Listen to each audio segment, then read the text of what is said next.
Bir kunlarning kunida oddiy bir o'yinchi City'ga boribdi.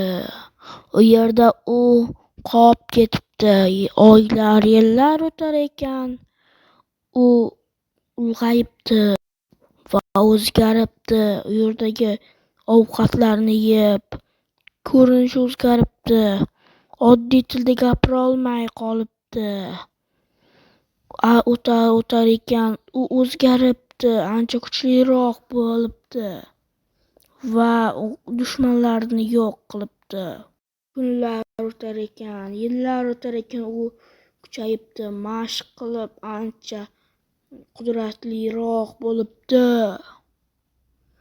U Ender Dragonni bo'ysundiribdi va u asta-sekin Endermanlar qiroliga aylanibdi.